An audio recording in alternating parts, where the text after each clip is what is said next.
Recording in progress. All right. I'm just going to be muting everyone as they come in so we don't have that background feedback. All right. Thank you for joining us tonight. My name is Siobhan Shugman, and I am the business librarian at Greenwich Library. And we are pleased to have Kristen Jacks back again tonight for her investing group monthly discussions. Kristen Jacks is a financial educator and the founder of Money in Your 20s. Kristen studied financial planning at Boston University's Center for Professional Education. She started her career at Kiplinger's Personal Finance magazine and later worked at Mutual Funds magazine. Kristen is a graduate of Duke University. So thank you for joining us tonight. Kristen, I'll pass it over to you and enjoy. Great. Thank you so much. And thanks to Greenwich Library. The library hosts so many fantastic topics. They just do such an excellent job. I'm really grateful to them. And I was just saying that they like pay me to have fun because this topic was really, really interesting.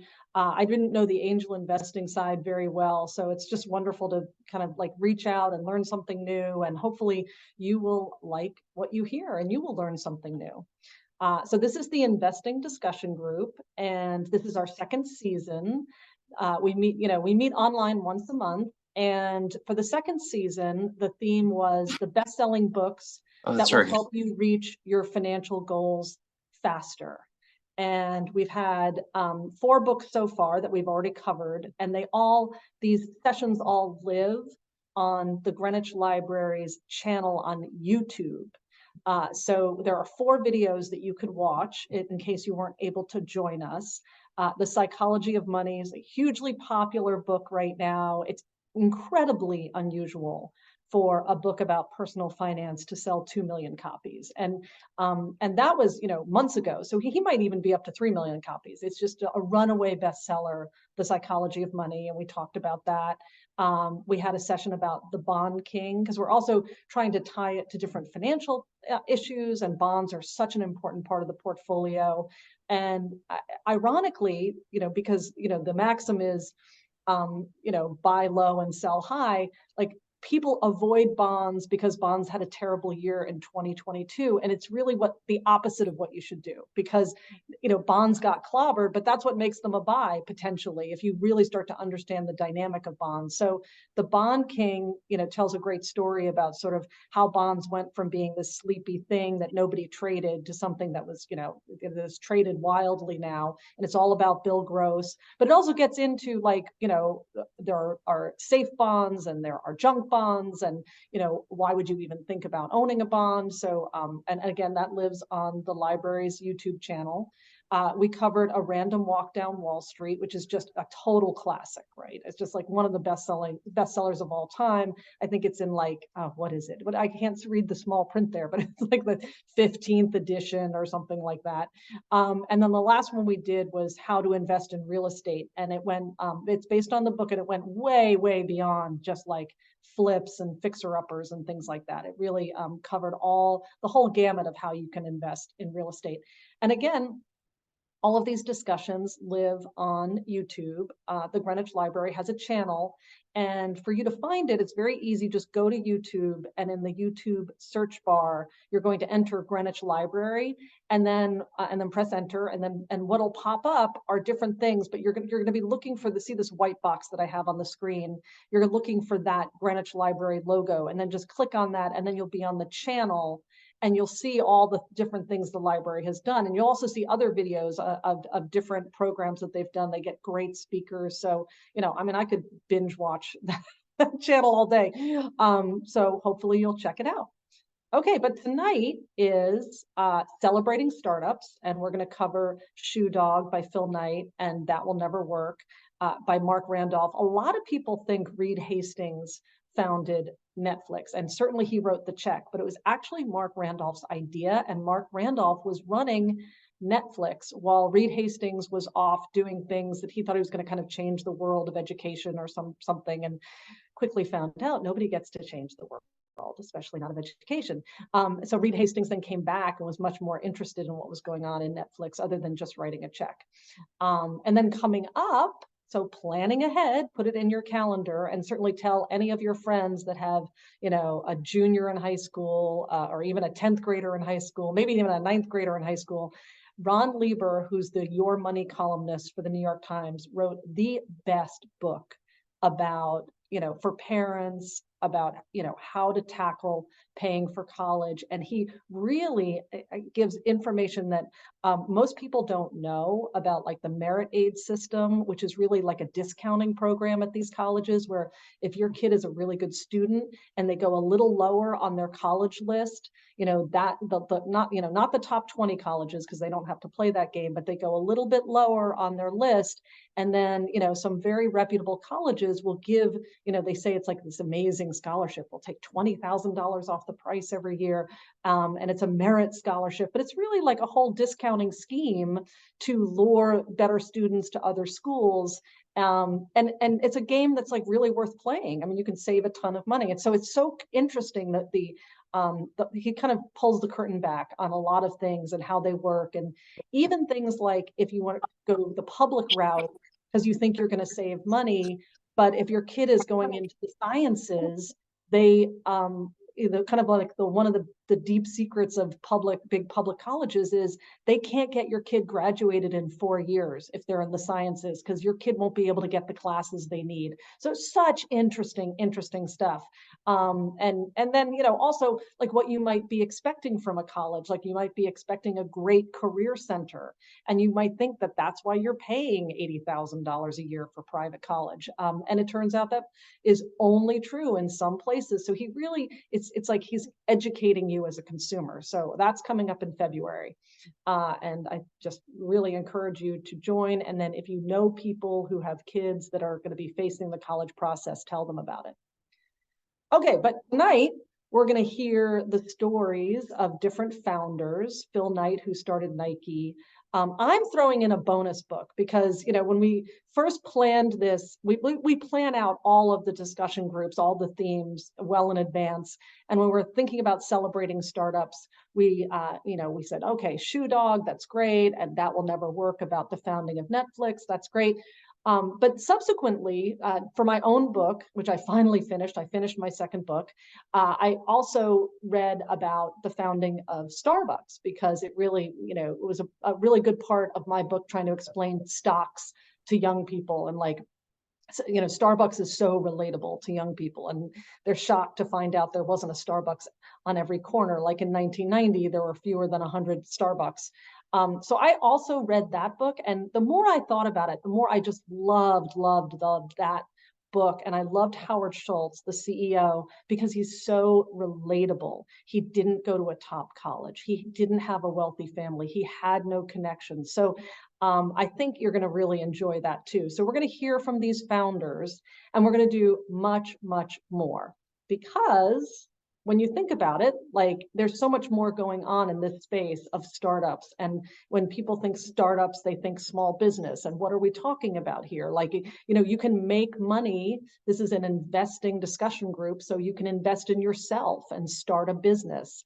And that is a way to make money. But there's a huge difference between a small business and a startup, and what the investing world is expecting. So if you just have a great idea and a certain talent, and you want to get the ball rolling, start your own company, that could be a great idea. That could be investing in yourself, but it doesn't necessarily mean that other people will pile on and invest in you, and angel investors will invest, or any VCs or anything like that. So we're going to make that distinction. So this is kind of the best use of 90 minutes. It is a huge topic. So we're going to make the distinction between small business versus startup. We're going to talk about these 3 amazing books and get their big takeaways. And there's this terrific human side of the story. And then each book is its own business case study.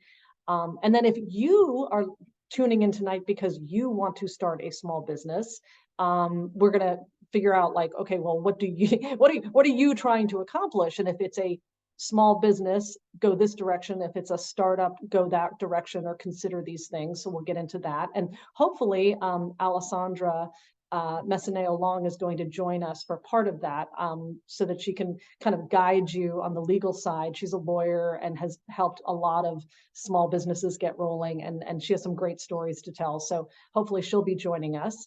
And then if you tuned in tonight because you also want to be an investor, you want to be on the investing side, we're going to talk about that. So this is the big picture, best use of 90 minutes, and it's also a discussion group. So anytime you have a question, put it in the chat. If you want to unmute yourself and just say, hey, I have a question, that's fine too.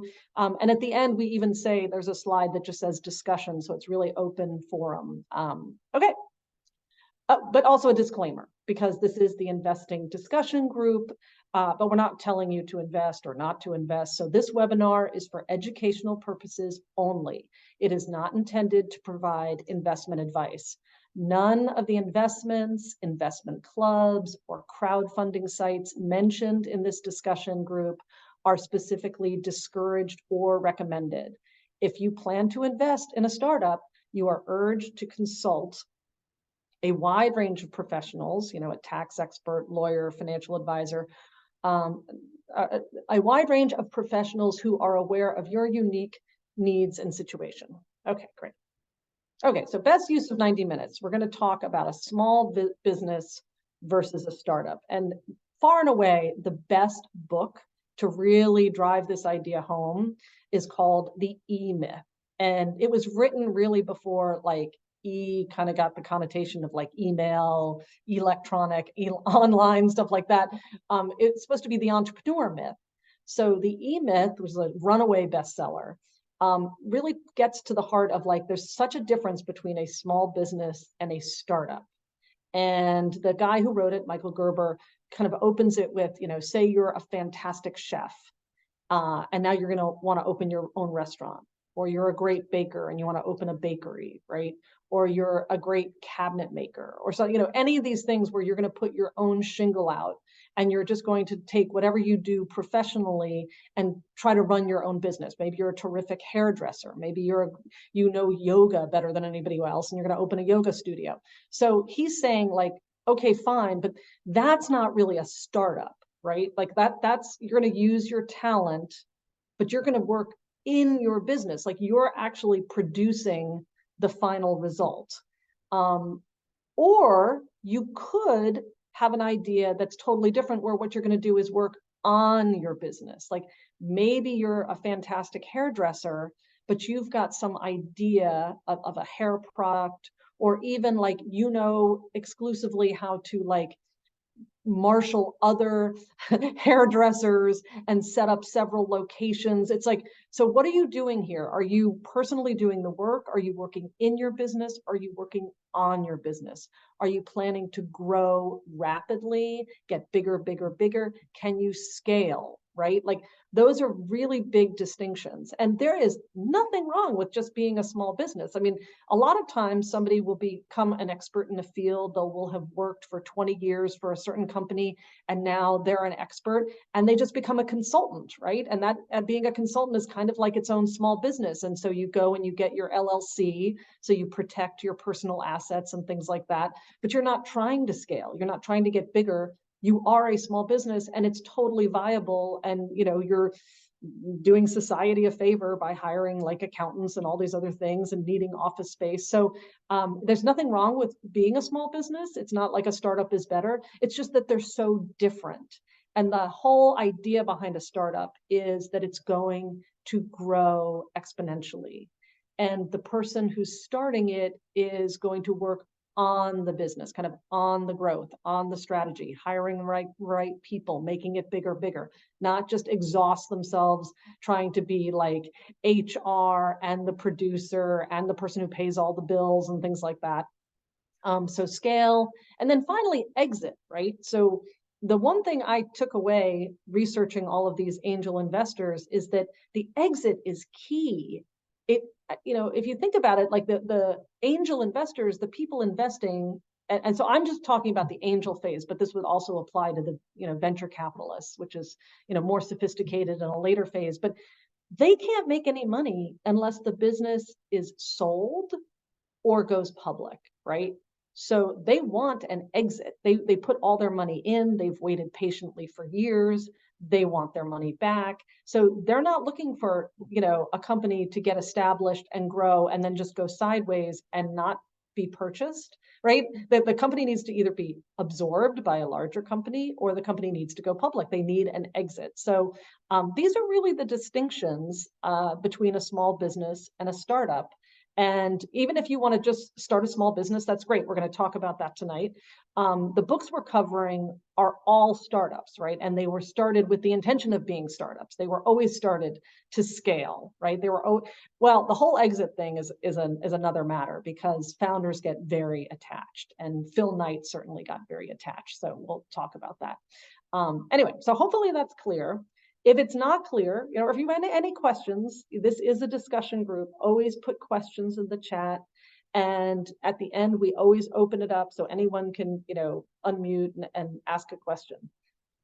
Okay, so the big takeaways from the books. All right, so I'm just kind of like a founder geek, maybe because I started my own business, but it's fascinating to me. These books were fascinating to me. And I'm going to start with Shoe Dog just because it was Nike, the company, was started the earliest of these three. So Phil Knight gets out of Stanford Business School. He's 24 years old.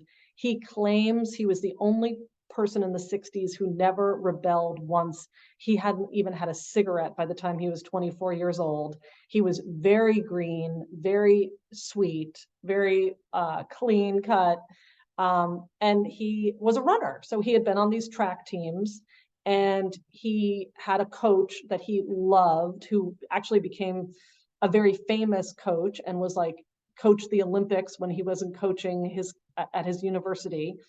And so Phil Knight gets out of Stanford Business School and he's like, what I really want to do is focus on running shoes. And this is back at a time when people did not run. People did not jog. The Boston Marathon might have existed, but nobody was doing it, sort of thing. But Phil Knight was very passionate about running, and also nobody was really innovating on running shoes. And he just saw like that this could be an opportunity. And he also saw, and we don't really know why he saw this, that Japan could be a manufacturing hub, and that his edge would be like he's going to innovate running shoes. He's going to, go into business with his old coach. It's 1962. I mean, it's like, there's no computer, there's no internet, there's no fax machine. I mean, you got to really, really go back.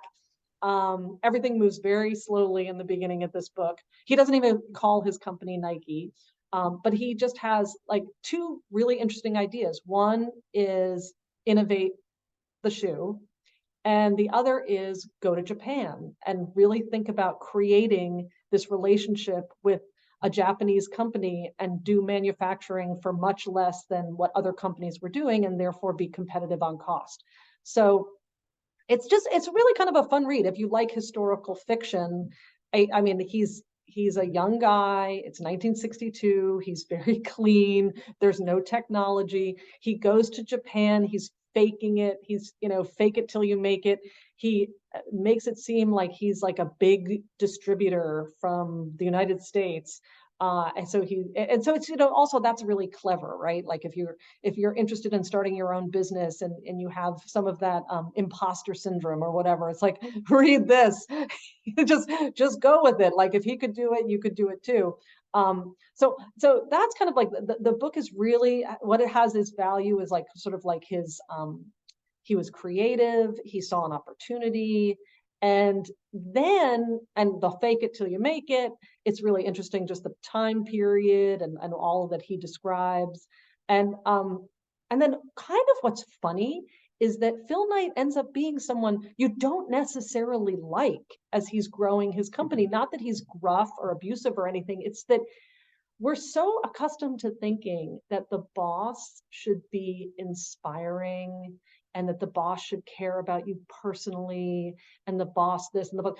And he doesn't do that at all. He has this he really doesn't have that many people that he's reaching out to. He creates this shoe, he uses his coach's expertise to create a better running shoe. He's going to all of these running events, and some other ex-runners, people from various track teams who are now out in the world, who've graduated, are really into what he's doing.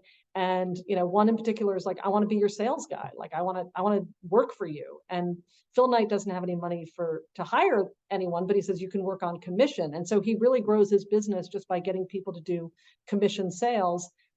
And again, there's no technology, so they don't even use the phone because the phone is too expensive. So this guy keeps writing Phil, like saying, like, this is how I'm doing on sales, please send me more inventory, and by the way, would you ever just write me a letter and tell me I'm doing a good job, or give me some advice, or just coach me, or anything? Would you ever just write something nice to me? And this is like Phil's employee, and this is like his top producing employee. And Phil Knight's like, I never wrote him a letter, never once. And he succeeded. I mean, clearly, like, Nike's a huge company, but in some perverse way, I found that to be encouraging, because I think we all assume that if we wanted to start a company, we'd have to be perfect, and we'd have to be tireless, and we'd have to love and hug and understand everyone. And Phil Knight was like, whatever, do your job, man. Sell some shoes, I'll see you later. I don't know, maybe I shouldn't find that so amusing, but I do. Anyway, I love Shoe Dog. It may be not so relevant because we have tons of technology now. So, like, some of the workarounds that he needed to do and the things he needed to do would not occur today. And we'll talk about the money side after. I'm going to run through the 3 books and then we'll talk about the money side. But it's just such a great read, how he goes from being like this tiny Oregon company, and just the company builds and builds, and really because people just love this product, right? They love this innovation. They love all the runners are really getting into it, and then all of a sudden running is taking off, and then he has the bright idea to sort of partner with kind of the big stars back then. Again, this was really before sports marketing became a big thing. So you could get like Jimmy Connor or like Ilya Nastasi or any of these tennis guys. I think he paid them like $10,000 to endorse the shoe. I mean, there weren't multi-million-dollar deals. It's a really interesting book if you care about sports marketing, historical fiction, founding a company. I just think it's such a great read. Now, Starbucks is this one was by far my favorite, because Howard Schultz is so relatable, because he's very open about this, and he's kind of famous for it. That, I mean, he had a loving family. His parents were married. He was never homeless. I mean, by today's standards, like, we have to be careful what we say is like he's from nothing, because being from nothing can be so awful these days, with like broken families and evictions and things like that. So he always had like food and shelter and a mother and a father, but his father really, really struggled, and had to borrow money from family members just to pay the rent and things like that. And Howard Schultz did not grow up in a nice a safe neighborhood, but not a swank neighborhood. And he went to public school the whole time. And the only reason he could go to college is he went on a football scholarship, and it was not a notable. It was kind of a nondescript state school, but he really had drive, and he really had hustle, and you just love that about him, and it really comes across. And so he just goes into some sales positions, and he does really well, and then he stumbles upon this company that is not what we think of as Starbucks at all, right? So it's a company that's just selling coffee beans. And it's not serving customers. You can't go into the Starbucks and actually even get a cup of coffee. But something happened, like, around this time, like, nobody was drinking good coffee. Good coffee didn't exist. It was sort of like a Sanka world. It was an instant coffee, boil some water, put it on some instant garbage, and there's your cup of coffee. And some guys, and no one remembers their names, right? Because they left the business, but they started this business of importing really, really good coffee and being sort of coffee connoisseurs. And that idea took off. The coffee was delicious. People liked it. So people would go into the store just to buy a pound of coffee. There was no individual, service. And somehow Howard Schultz finds out about this and he's just blown away. Like he was really intrigued by the product and the artistry, and it's delicious and how good it feels after you drink it. And he really thinks that this is going to go someplace. And for a year, he tries to get these guys, it's a very, very small company, and he tries to get these guys to hire him. And somehow he eventually convinces them, and he's going to be like the marketing guy. But from the very beginning, he's ambitious for founders who are not ambitious. So it's a weird situation. Howard sees this great opportunity to just take this company to like such a level, and the founders don't really want that, and they don't really agree even. And Howard Schultz finally just kind of is discouraged and starts his own company based on a trip to Italy, where he's like, well, I want to create, sort of a coffee store on the corner where it's also like creating community, and it's about like fabulous coffee, but you're serving individual cups of coffee, obviously, and you're also creating like an atmosphere where people can connect. People need like, you know, people need luxury, like affordable luxury, so a delicious cup of high-end coffee, and they need connection. And so he has all of this vision, and none of the Starbucks owners share it, but they invest in his company. So he kind of goes out on his own, doing his own thing with his own company.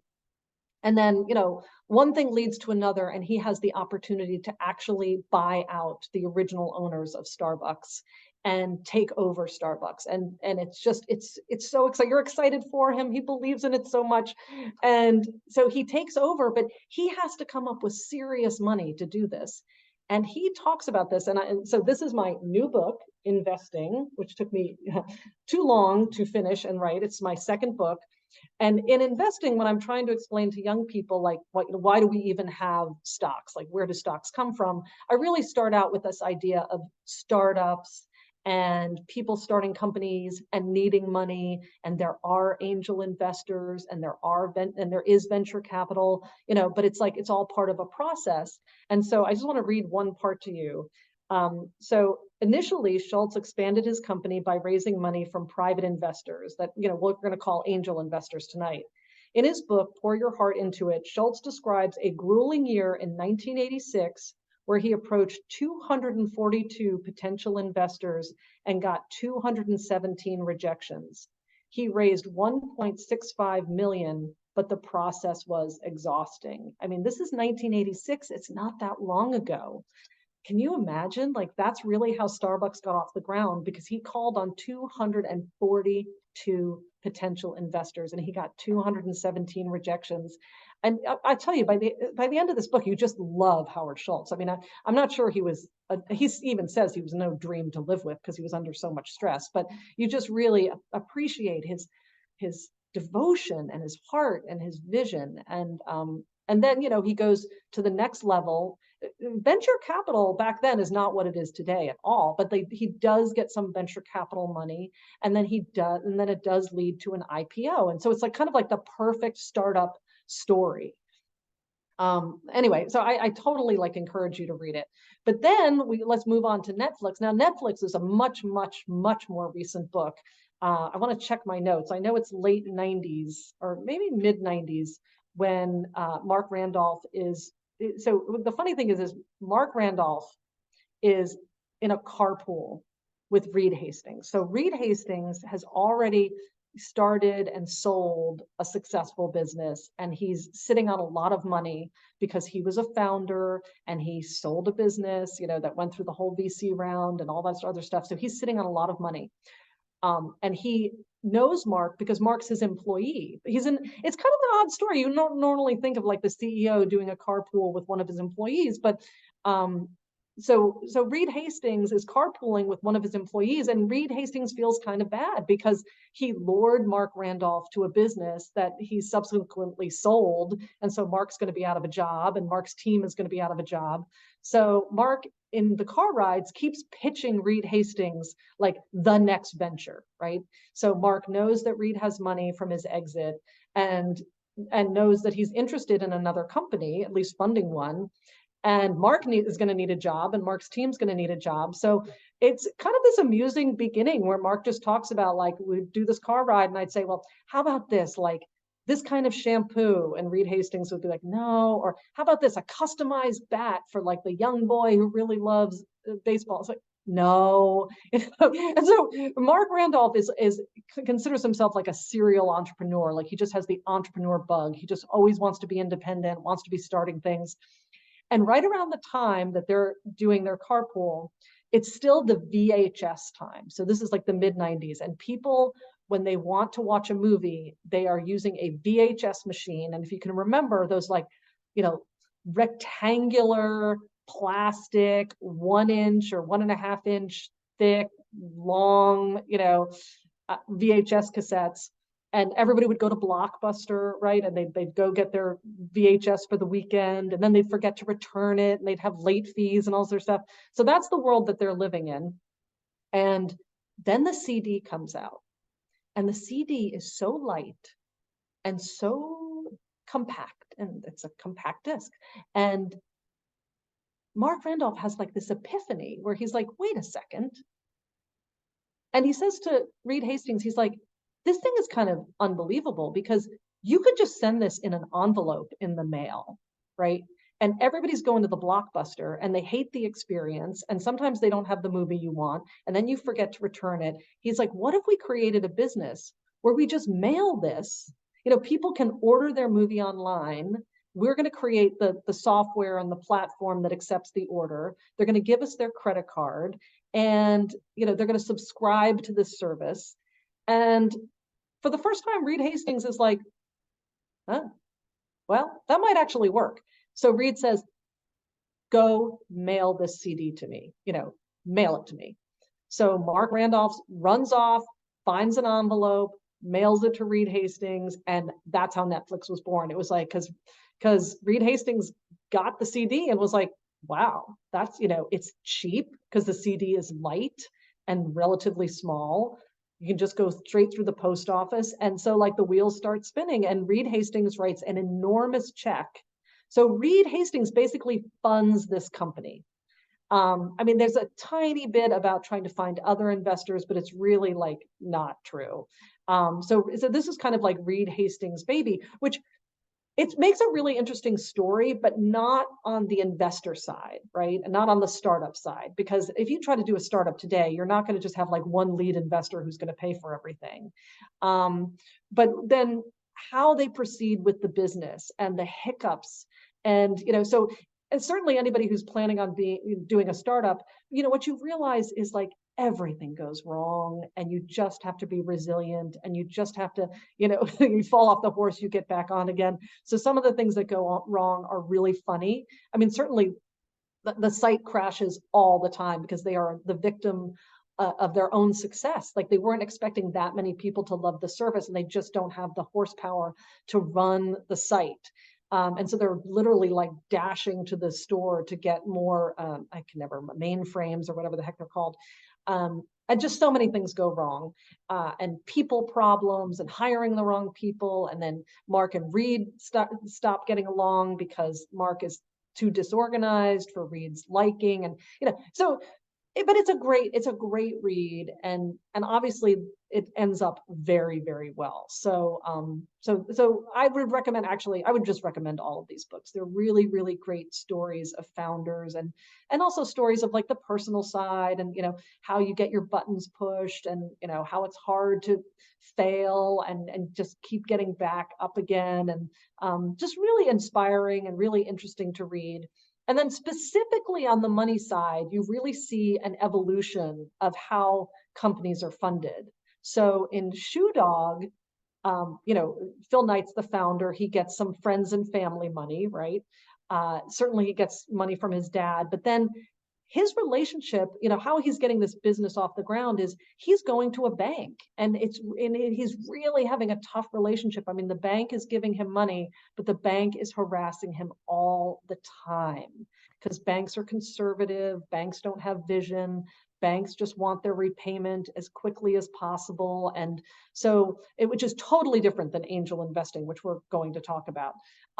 So it's, Phil Knight is really kind of like old school with going to the bank. And most people, most startups don't even bother with that these days. There's so many different forms of financing.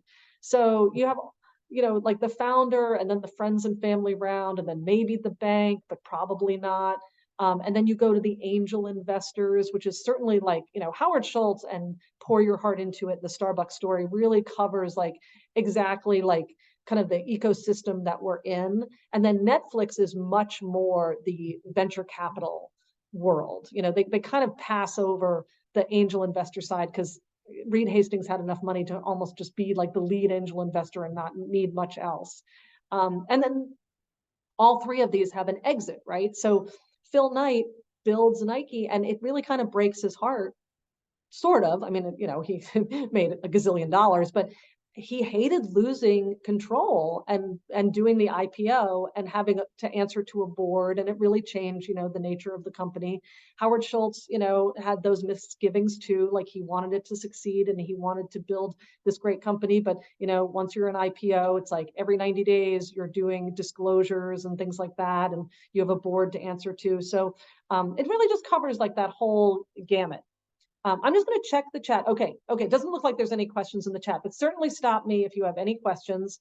And then, with Netflix, Mark Randolph, who writes the book, once there's the IPO, he just leaves. He just knows he's not going to deal with any of that, shareholder meetings, whatever. He just takes the money and runs. Okay. So those were, so what were our big takeaways? I just think they're great books about startups. Certainly the Shoe Dog is probably the one that's the most interesting if you're really just into history. They're all interesting in terms of founder psychology and founder experience. They're all, basically business case studies. Okay, but what if you want to start a business? What if you want to start a business? Now, we've talked about there's the difference between a small business and a startup, right? So, Alessandra, are you on? I'm not sure Alessandra is on yet. Hello, Alessandra, if you are on. Okay, well, I think I'm going to skip to the next slide. So there's like, if you want to start a small business, and we're going to, go back for a second and just talk about this, right? So we're making the distinction between a small business and a startup, right? So the startup is the really, really, really ambitious business, right? So that's where you're going to zoom ahead, have huge growth, scale. You're not working in your business, you're working on your business. So, the distinction is like, you're thinking about all the people you need to hire to make this thing bigger and bigger and bigger, to grow at an exponential pace. You have a vision for the growth, right? So that's the startup phase. And then the small business is perfectly, wonderful. It's just a different direction to go in. All right, so we're going to skip ahead because I don't think Alessandra's on yet. But if you want to start a startup, we're going to talk about that. And I was so lucky to get Kathy Smith for a little while. Kathy Smith is co-founder of Renaissance Capital. And I reached out to her because she has been such a successful co-founder at Renaissance Capital. And she had some really interesting advice that you're not going to hear anywhere else, because we are going to talk about angel investing, and we are going to talk about crowdfunding and things like that. But her advice and her experience was, never forget about the bootstrap option. Bootstrapping, I never really understood this, that bootstrapping is actually a very specific thing. It's not just like pull yourself up by your bootstraps. It's you are funding your company specifically with your own savings and the revenue that you are bringing in. So you have like a viable idea very early on that can create revenue, and you very strategically and specifically want to get paid up front, right? And you're keeping revenue top of mind. So, that's how Kathy and her husband Bill did this when they started Renaissance Capital. Now, Renaissance Capital does this really interesting thing that, I mean, if you think of like the whole like Michael Bloomberg and the Bloomberg terminal, right? Like Mike Bloomberg just, made a fortune because he could see how technology, that all like the whole financial world was going to go from like these paper, the newspapers and prospectuses and all these paper things into like technology was just going to revolutionize everything. So he saw that. Kathy also saw that. So she chose a specific area, which is IPOs. So initial public offerings. And she had worked in investment banking. She understood the business. She understood that institutions and investment companies and asset managers, they all have to understand the IPOs that are coming, right? Because they owe it to their clients, and institutions might want to invest in IPOs. So people have to, the people in that space, they have to keep an eye on IPOs. They have to have an opinion about the IPOs, whether, for them personally to invest, like the institution to invest, or if it's an asset manager, to bring it into their fund, or if they're the business of giving advice, whether or not the people they give advice to should be investing, right? But back in the day, without the technology, this would be a very arduous task, right? The paperwork on an IPO, the disclosures on an IPO would be hundreds of pages. And Kathy could see, and her husband could see, that there's a real opportunity here. There was an opportunity to really quickly figure out how technology was going to streamline all of this, where they could use their expertise to capture the data, but then use technology to really like bottom line the information on IPOs.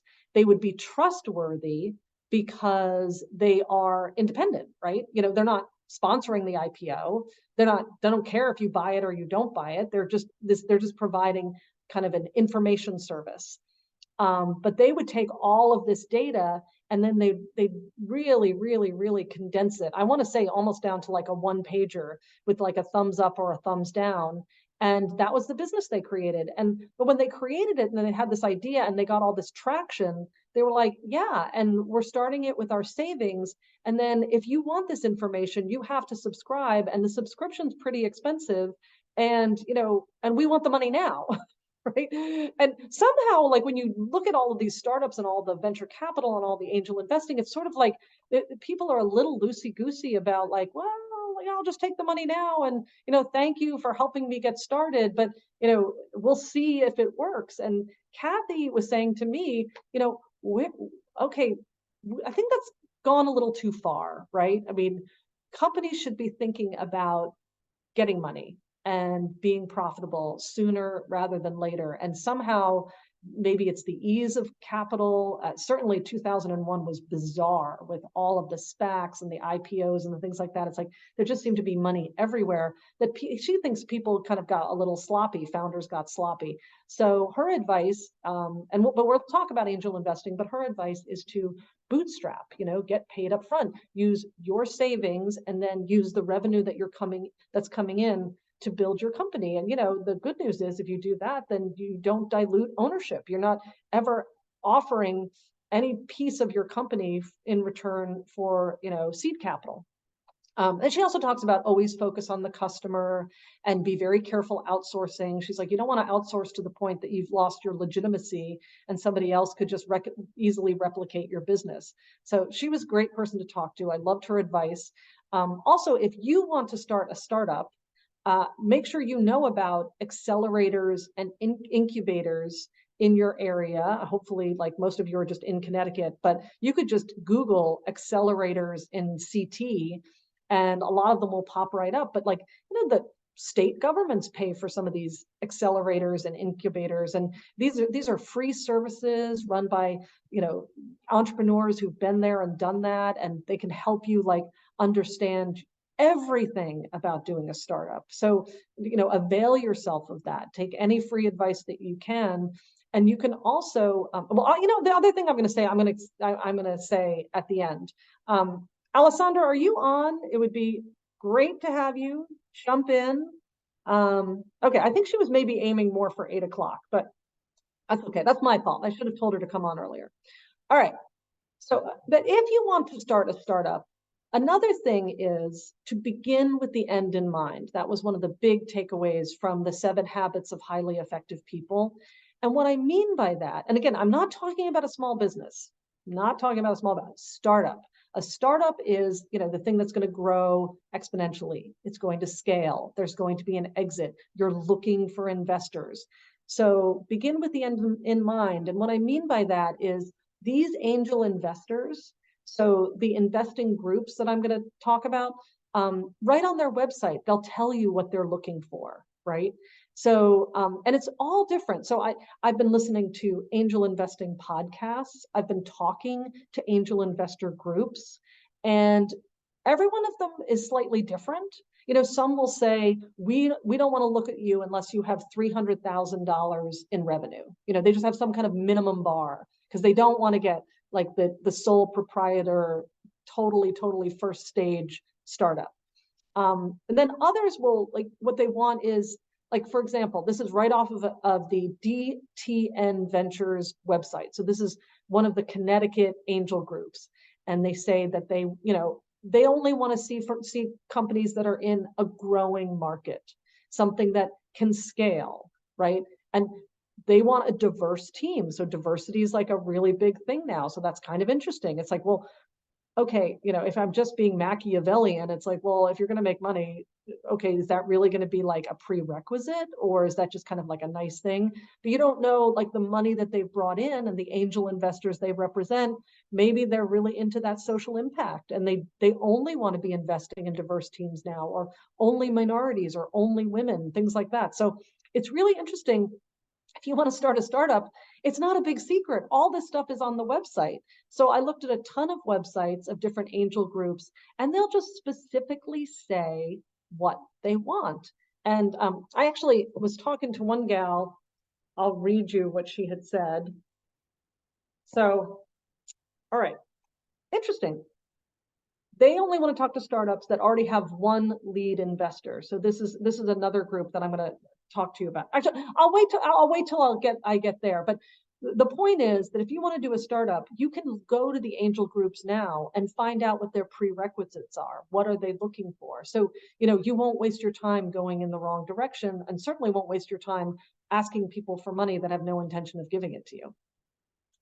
Okay, so if you want to invest in a startup, and hopefully, when Alessandra logs on, we'll go back and get, because she had some really great advice about starting a business that's not a startup. But if you want to invest in a startup, you have numerous options. And this has really changed, because it used to be that only accredited investors could go into this space at all, because it's considered very risky. And so we have, through the SEC, the Securities and Exchange Commission, this rules about accredited investors. So when certain investments are deemed very risky, only certain kind of qualified investors are allowed to invest, and they're called accredited investors.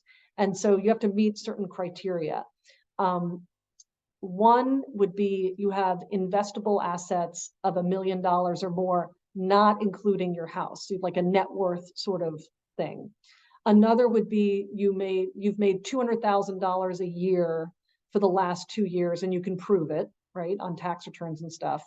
Or you're married, and as a couple, you guys have $300,000 for the last 2 years in income. More recently, and this makes sense, you can pass a test like the Series 65 test, or the Series 7, or I think it's also the Series 82. These tests, they're given to financial professionals. I don't actually think you can take the Series 7 unless you're sponsored, but you can take the Series 65 to just kind of prove your competence. So if you can't meet the income criteria and you can't meet the net worth criteria, but you're incredibly knowledgeable about investments and you clearly understand the risks, the Series 65 is not easy to pass. Then, okay, then you can be an accredited investor, which makes complete sense. It was kind of unbelievable that this was a recent change, because I would think that anybody that can prove that they know what they're doing, that they have the intelligence, it shouldn't really matter what their income is. It certainly shouldn't matter Like maybe their net worth is only $500,000 in investable assets, and maybe they only earn $110,000 a year, but they should be allowed to be an accredited investor and do risky investments because they understand it. Okay, so if you want to invest in a startup, it used to be you had to be an accredited investor, and that's no longer true in certain situations. So we will talk about that. So there are numerous options. There's lots of pros and cons. There's lots of best practices. So we're just going to talk about the angel investor. So the angel investor is an individual who makes direct investments of personal funds into a venture, typically an early stage business. A lot of angel investors get into groups and networks, right? They don't try to go it alone. So an angel network is an aggregation of angels working together, often in the context of a defined membership and referred to as an angel group, to share deal flow, diligence, deal term development, experience, and company supervision. Now, if none of this is like making sense, let me at least point you in the right direction. So there is, the best way to think of it is almost like a trade association, right? So if you happen to be an angel investor, now if you are an individual angel investor and you're going to directly invest in a company, you do have to be accredited, right? So you either have to have that $1 million in investable assets, not including your home, or you have to meet the income requirement, which was the $200,000 individually over 2 years, or as a married couple, $300,000 over 2 years. And you have to be able to prove it. And so there's this Angel Capital Association, and they are really the gold standard, right? So if you're going to go into any kind of angel group, I would just make sure that they are members of this kind of greater association, because then you know you're really getting like something legitimate, the real deal. So the Angel Capital Association lobbies Washington just to make sure that individual angel investors are heard. They really care about entrepreneurs. They really care about startups. They really care about, keeping restrictions down for all of those things. So they're a very legitimate organization. They're a lobbying organization. They also are an organization that helps angel investors with research. So they kind of like back test a lot of the investing that was going on and look at, well, this is what we thought would work, but this is what really worked, especially when it comes to like how many investments you would need to do if you're going to go into this space. So they say all the time that people go into angel investing and they do too few deals, and then they get discouraged because it's such a risky space that, if you do, say you only do 3 deals, all 3 of those deals could go to zero, like no question. So they try to say like do a minimum of 10 deals, right? Because 3 or 4 of those will go to zero, 2 or 3 of those will maybe just go sideways, or maybe, you'll double your money, but it'll take 5 years, which is kind of the same as, like just doing really well in the stock market. And then maybe 1 of your 10 is going to go 10x, is going to be like a super, super, super slam dunk. But really, when you have that kind of diversification, you really can make money, and it can really be a better asset class, certainly than like bonds or cash or anything like that. So angel investing is actually considered its own asset class, right? Like stocks are an asset class, bonds are an asset class. Angel investing, startup investing is considered a very, very risky asset class. And if you can get into 10 deals and you can diversify and they're all sufficiently different from each other and uncorrelated, well, then you could possibly be okay. So the Angel Capital Association gives, and right on their website, you can go on their website, download their reports. All of the information is free. They're not hiding anything. They're not waiting for you to pay your membership dues. But they also, so different angel groups to me are more legitimate if they are part of the Angel Capital Association, if they're paying dues into the Angel Capital Association. So I just found out the 2 in Connecticut, the 2 angel groups that, I can talk about that I know at least have been vetted by the Angel Capital Association, they're legitimate members, are the Tidal River Fund and the Angel Investor Forum. And the Angel Investor Forum is really the classic old school group, right? It's mostly men. Writing checks. It's a nice membership. It costs $1,400 to join because one, they don't want people just kind of coming in because they enjoy watching Shark Tank. So why not go in person and listen to pitches and meet some nice people? You know, like this, that would be nice, but like really at the end of the day, you're only supposed to be participating if you could write a check.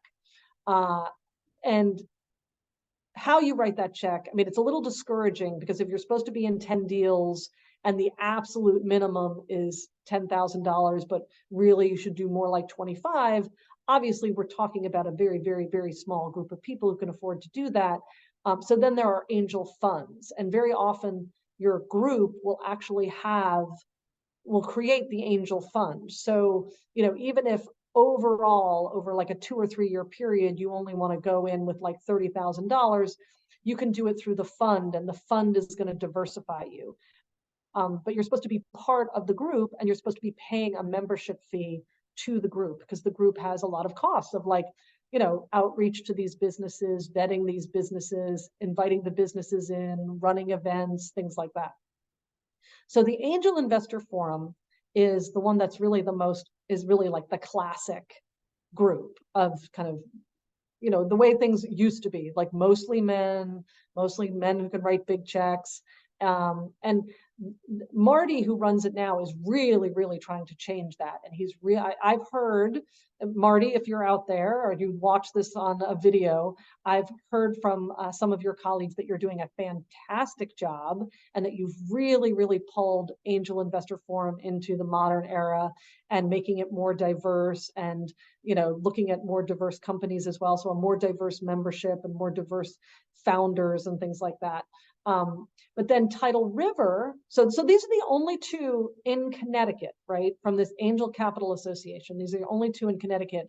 There were two others, but they didn't really seem like angel groups. One was like a merchant bank, and the other just had a kind of a funky website, never got back to me, didn't talk about having a membership. But the Tidal River Fund is a group that's much more focused, or like kind of exclusively focused on women, getting women into this space and making women comfortable with being angel investors. And they just closed their fund. So they brought in 37 angel investor women. It was very exciting. And they just closed their fund, and now they're going to deploy their funds. So they're sort of in this phase of looking at companies. And I'm just going to read out some of the stuff they're looking for because this does live on YouTube, and somebody might be watching it and might want their company considered. So the first thing is Tidal River. If you want money from Tidal River, if you're a startup, they want to make sure you have a lead investor already, so that you had like, and again, the lead investors are maybe another angel fund. I'm going to switch slides so you see like these are the biggest and most active angel funds in the country, right? So the New York Angels is, you know, far larger and has more money than the typical like state angel group, right? And Golden Seeds is actually a really big network of angel investors that tries to promote women founders. So Golden Seeds has many different chapters in many different states. And I think men and women can join, but the idea is that you want to, you're interested in giving money specifically to female founders. So anyway, these are of the Angel Capital Association. These are their most active angel groups, and you know, the most money, the biggest, whatever. And so some of these might be the lead investor, right? So a startup might already have a lead investor, but they're looking for more money. And so then they could go to like a Tidal River and get additional funds. So Tidal River really only wants like that lead investor, and they want, this is interesting. They want a company with traction, right? So again, it's like they don't want no sole proprietor, no idea that's too new, nothing unproven. You have to have some kind of a proven record that there's traction there. Yeah, I'm gonna say the other stuff because it was kind of like, maybe, and I don't want to be discouraging. Anyway, so those are our folks in Connecticut. Alessandra, are you on? Alessandra? Alessandra. Okay, she's probably gonna log on right at 8 o'clock because I said, oh, I'll probably ask you around 8 o'clock. Anyway, so I I want to just briefly talk about these, like the most active angel groups. If you really want to get wild with this, I mean, you're welcome to go into New York. And the New York Angels, I think, would love to hear from you, right? Like they like they'd love to have more members, and if you're really willing to write the checks, they're willing to have you there. New York actually has 3 different angel groups. So I don't know why I'm having so much trouble with this. The Angel Capital Association. Okay, so that's like the go-to for if you're getting started, try to find out, like, and maybe you're going to be in Florida half the year and you want to find out where the angel groups are down there, or maybe you're from Boulder, Colorado, and you'd rather invest in your hometown or whatever. There are angel groups everywhere. So you can start with the Angel Capital Association, and then these are the largest groups that are within that association. And so you don't have to just stay in Connecticut. You could join the New York Angels. Launchpad is actually up in Boston, and their goal is to only invest in New England startups. So all of these different groups have kind of different wish lists, different flavors, things that they look for. Like I said, Golden Seeds really only wants to fund female founders. So it's interesting, once you get into this space, how it works. Okay. But what if you're not an accredited investor? What if you're really, really interested in startups, but you do not meet the requirements? And that's totally fine, because the SEC was persuaded to, kind of realize that, like, startups can be a really exciting area, and that every investor should have the option to consider it, right? So don't just it's like only like the rich get richer after a certain point. If only the rich can invest in some of these deals that are going to go 10x, maybe that isn't fair. So the SEC changed the rule, and they now have regulation crowdfunding, which is always called Reg CF. And regulation crowdfunding says, okay, it doesn't matter, like, what you can contribute will be based on your income, but your income doesn't have to be that high. So the way they are doing this, and it's a little bit complicated, because also the companies that want money don't want to collect $500 at a time.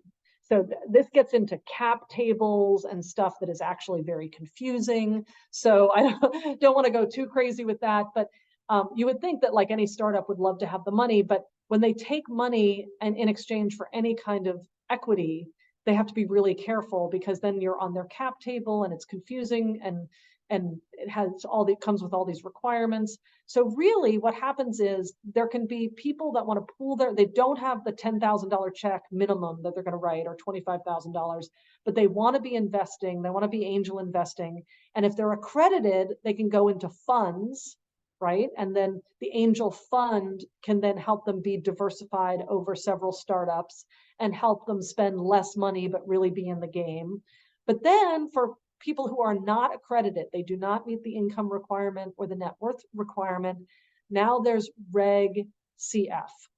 So regulation crowdfunding. This is through the Securities and Exchange Commission. It's always called Reg CF, and it enables like the individual investor who's not the high roller to be in these startups, but they do it in a really interesting way. So there has to be an online intermediary, right? And that's what this Pick Me crowdfunding, Start Engine, Republic, these are these online intermediaries that will collect the money, and they speak for the companies, and they collect the money for the companies. And let me just give you an example. It might be easier. So if you went to the website of one of these, so these are examples from Pick Me, where you just see a little blurb about the company. Pitt Moss has innovated the soil market by creating the top performing, most sustainable soils ever produced, right? They have the research to back it up. I actually love this company, Pitt Moss, because the CEO was so generous with his knowledge and his time to help me prepare for this webinar. And he really talked about how these crowdfunding sites have just been such a boon for small startups, because not only are they able to take, for this particular round, he's not too worried about this particular fundraising, but for his previous round, so this Pitt Moss, the CEO, is now on PicMe. He used to be on Republic, and they got all the money they needed. They, I think it was like $1 million at one point, and you're getting it like $500 at a time. So on the other side, there are these, you say the minimum is like $500, right? Anyone can participate as long as they're willing to donate $500. And the crowdfunding site organizes it, runs it. They are very careful. They have a team of lawyers about what the company is allowed to disclose. So the company is not allowed to lie, right? The disclosures, they have to be accurate and true. And so Pitt Moss was saying, not only was it a great funding option as a relatively small startup, but it was really great for getting their name out there, right? It's like it's funding and marketing at the same time, especially anyone who's decided to invest. Then they're going to talk it up, right? Because they're going to want the company to succeed. So it's really, really an interesting space if you're thinking of doing a startup, to think of going the crowdfunding route, where you can get money and you can also be basically advertising your company at the same time. So this is what these, you go online and this is what these blurbs look like, and you just read through these different companies and the different products they offer. And I was reading through, and I was getting kind of, on Start Engine, there was like this taco truck out in California. I was like, that seems like a great idea. Getting a little distracted and starting to invest. And I think like the minimum was like $250 that you could invest. And then they create a secondary market on these sites, or at least Republic did, where you could, whatever you purchased, whatever you invested in, you could sell your investment in like a secondary market. I'm sure you would lose some money in the process, but if you really needed to get your money out, there would be, you didn't have to wait for like some great exit of the company. Like what you owned when you invested, you could sell in a secondary way. Alessandra, are you on? Because I'm just dying to have you talk about small businesses. I don't know what happened to her. Okay. All right. So this is the crowdfunding, right? So there's the angel investor route. So this is, you have to be an accredited investor, and you're going to be writing big checks, right? I mean, the absolute minimum you could get away with is like $10,000 to a fund, but you're going to be expected to do more than that, and certainly over the years. And you would pay a membership fee. And you can go local, like Tidal River or Angel Investor Forum, or you can go really like to the bigger guys and go into New York City and things like that if you want. Or if you're not an accredited investor, or you're just not interested in writing a $10,000 check, you can go the crowdfunding route, which is legitimate. And so here there's PicMe crowdfunding, Start Engine, and Republic are all websites you could check out and see their offerings. Different startup companies are highlighted, and you just invest, and hopefully the company will take off and your investment will have some great return. And the crowdfunding sites are required to vet the companies and make sure that the companies are legitimate, right? And disclosures are required of these companies. So that's kind of how that works. And these are just some examples of what you would see if you went on one of those sites. All right, I want to just make sure I kind of threw the slide in there so I wouldn't forget. Very often when someone does a startup, they talk about like kind of tapping friends and family first, and which is great and which is fine. But in listening to this podcast and doing my research, I didn't realize that friends and family round can be very formal, which might be reassuring to some people. Like, it's not, once you're in this space, you find out that convertible notes and something called a safe, like how you do this transaction of like, you give the money and you get a certain amount of a promise of equity or something like that. Like, this apparently is formalized, and any lawyer who's in this space knows how to do it and do it easily. So you don't have to just like create your own agreement or just wink, wink or handshake or anything. Like if you're going the friends and family route, like definitely do the convertible note or do the safe. I wish I could have a lawyer kind of talking more about it, but that's how you exchange your money for an equity piece. All right. And there are also like incredible tax advantages. Well, there's certainly like tax consequences to angel investing, right? So if there's never any exit, you're kind of in some horrible limbo.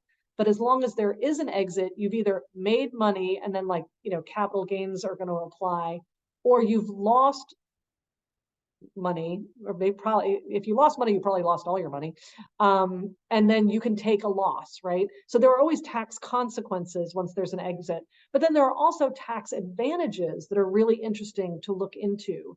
And a lot of these, and you can just talk to a tax professional, but it's like, if you invest in certain companies under certain circumstances, then you never pay capital gains if they succeed.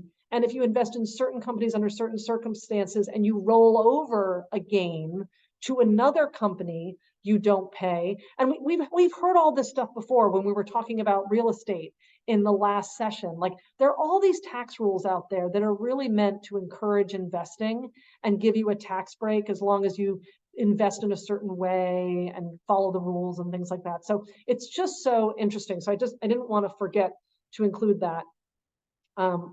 Oh, and I also wanted to talk about this one company, very innovative, Sage Growth Capital. So if you are at all interested in what you've heard, but you're like, I think it's a little dicey, just give them the money in exchange for equity. And, some of those companies are going to go to zero. And I don't know, it seems there's so much innovation in this space. And this one gal, Denise Dunlap, created this company where you're basically the founder. If the founder was trying to get a loan, the founder would either be rejected for a loan because it's too risky, or the founder would have to put up personal property as assets. And Sage Growth Capital is like, okay, if we accept your business, if we're going to fund your business, it's going to be a loan. So we're going to give you a loan, but you don't have to put up any of your personal assets as collateral. And the terms are going to be pretty crazy. So you'll get the loan, but when you repay the loan, it'll be like 2 to 3 times what you borrowed. But it's kind of a win-win because you only repay a certain percentage of your sales. So this innovation was so interesting to me. So it's like, okay, you're not an angel investor. I'm not just handing some company a check going, good luck, I hope you do well. I'm participating in a loan system where if the company's going to do well, they're going to have sales, and then they're always giving every month a percentage of their sales back to the angel investor. And then at some point, there's the expectation that that return is going to be 2 times the original loan. So there's all this innovation. And so if you're at all interested in this, check out Sage Growth Capital. I'm sure you could email Denise and, she'll let you know. I think they just closed their funds, so they don't want funds right now, but time goes quickly and they're going to open another one in like a year, and then you can talk to her. Okay. Alessandra, are you on this call? Okay, well, I was hoping we were going to have Alessandra and she was going to talk to you about these small businesses.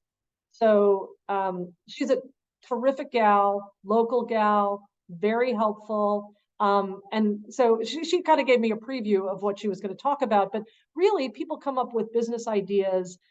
She had one gal who came up with a business idea that was kind of a medical device or in the medical field. And, we have laws. So the law was like, no, you're not a doctor. You're not doing that. Another gal wanted to start a company where it was like an ice cream company, but there was alcohol in the ice cream. And again, Alessandra was like, you're not doing that. But say you have an idea that you actually can execute on. Well, to protect your personal assets, if you were starting a business, you absolutely create a separate bank account for that business. You never commingle your personal funds with your business funds. You form an LLC, a limited liability company, because this is all about protecting you. Don't lose your house because you create some company, somebody walks in the door of your storefront, trips, falls, whatever. Oh, my battery is running low. I better put this.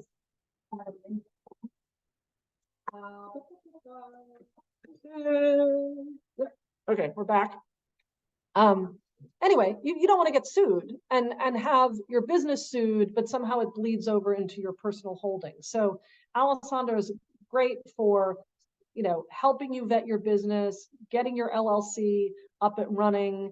And these things are not expensive. Just forming an LLC is not expensive. This is the least of your problems if you're going to start a small business. So I'm sorry you missed Alessandra, but give her a call. She can tell you all these great stories. Okay, so I think that was it, except for sign up for the next webinar, The Price You Pay for College, February 13th, and discussion. So you guys have been such a polite audience, no interruptions, but we like interruptions. We like questions. And I talk to so many awesome people. So if you have questions, if I can't answer them, I will take them back to these really smart people, Marty Isaacs, who runs the Angel Investor Forum in Connecticut, and Chris, who runs Tidal River Fund. All of these people wish they could have been here tonight, just different conflicts. So if you want to ask an expert angel investor, Shari, did you want to unmute and ask a question? Oh, yeah, I'm not good with technology here, but yeah, okay, I didn't mean to do it yet. So I just wanted to clarify, and I didn't really know there was these two things, startup and uh your own business. There were two separate things. So I'm glad I'm hearing about it, but I'm still kind of unclear. Let me just say what I think it is. Like those startups seem to be like a great idea, and they want to make a big company and all this money, like a big vision. And Yes. and then to me, the other one is like, oh, I want to have a cupcake shop, or you just going to pick something you like and you just do it, and that is that the kind of Right. difference we're talking about? Absolutely. Or say like it's absolutely that. Like say you're a great hairdresser and now you want to run your own hair salon, or you're a great chef and you want to run your own restaurant. It could also be you're like an expert in something, right? Like Sally Bednar, who was on one of our last discussions, she's a bond expert, and she was in the professional bond world for years and years and years. She retired from that, but now she runs her own company where she helps municipalities create their bond, the bond that they want. And so she's a consultant, but that's a business, right? She's running a business and she needs an LLC, right? So she has to have a separate bank account for this business. This business should be separate from her. She should have legal protection. I mean, because look, people can get sued for anything, right? I mean, Sally's an expert, she's doing a great job, but say she creates a bond for a town or a school district or anything, and they're upset and they decide to sue her or something. Who knows? The world's a crazy place. So she's started a small business, not a startup, because she's not trying to create a bond machine, right? She's not trying to bring in 5 people who know how to do what she does and make it bigger, bigger, bigger. But she is running a small business. She is making money. It is very legitimate. And she needs certain legal protections like an LLC to cover her as she's, doing this venture. Does that make sense? Yeah, that helps me. I mean, if I might just say what I wanted to do, I'm trying to apply. It's nothing different than anyone else. It's like a t-shirt business. I'm an artist, and I started in the 90s, and I'm older now, but I'm still gonna do it. And I did sell a few here and there to friends and stuff like that, but of course life got in the way. But at this point I want to start again. But I remember like people do go have table, do this and that. You start little, but the thing is, do you need that protection? And then you have to you start with what you just said, the license, LL, whatever, in case something happens with it. LLC, yes. I would say you should. I'm a very paranoid person. I mean, I don't know if you read about these things, like, there was a woman who she made cups, mugs, whatever, and she put someone's likeness on it. So it was some country music star. Now, of course, you're not allowed to do that, right? Like, you're not allowed to put the likeness of someone on a mug, but she did. Well, she got sued, and the courts, said, okay, now you owe $180,000 because you did that. This poor woman who, like, lives in Oh, Florida, runs a tiny, tiny, tiny business. So, yeah, I mean, no matter what you start, you have to be really careful and you have to protect yourself. Now, I don't even know, like, in that case, like, she's running if that woman had an LLC, I don't think they can come after her for her home or her retirement savings or things like that. So yeah, even, she was just running a small, like, cup mug business. So yeah, look, people can sue you for anything, but certainly if you ever put anything on a t-shirt where you're infringing a copyright or you're copying anything that you shouldn't copy, a logo, anything. I mean, those are things you need to be careful about. And just having a lawyer, spending $150 for 1 hour. Well, actually, Alessandra would be like, it's much more than $150, but whatever it is, 1 hour with a lawyer, so that, because we don't know what we don't know, and the law is complicated, and just making sure that whatever you do, you set it up in a way that it can't come back to hurt you. yeah, I guess so. It's just hard money wise to start like that. I don't know if many people do it that you see there with tables and things. Like you have to see if you're going to sell first. It's a catch 22, I guess. With Oh, well, money right. wise. And if you know you're starting small, like, if you know, and also, so there are organizations that will help you get free advice. There was an organization called SCORE.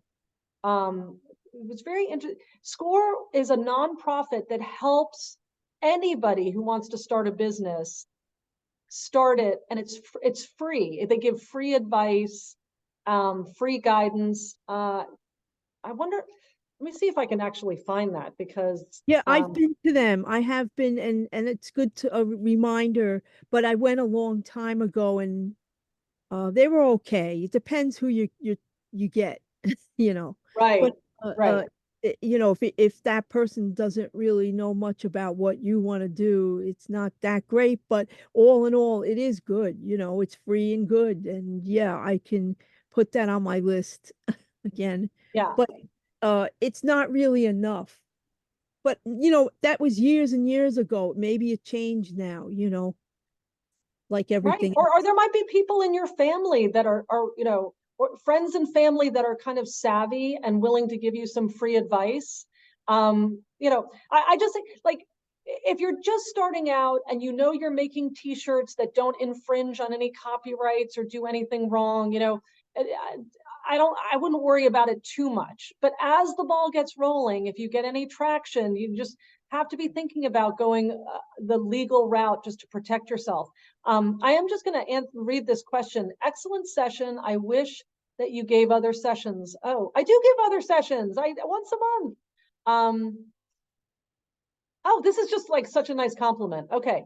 I wanted to hear more about investing in real estate. Okay. So on the YouTube channel, so whoever wrote that, on the YouTube channel, go to you can watch just like this with a slide deck and everything, and me talking. We did all of that for investing in real estate. So you can find it on the libraries. So if you go to YouTube and you put in the search bar Greenwich Library, you will see, it'll bring you to all the videos that the library has done, and just scroll through and watch the ones. There's actually been 2 on real estate, and they're both really worth watching. You can get an LLC online that is not ridiculously expensive, under $500. Oh, good. I didn't even know that. Well, I yeah, guess you can do everything online, really. Let's see, what else? Okay, I think that was it. It was just those 2. All right, Sherry, that's a really good question. And yeah, thank good you. luck. Thank you. Anything else? If you're shy, put your question in the chat. Anybody else? All right. Well, this has been great. Thanks, everyone.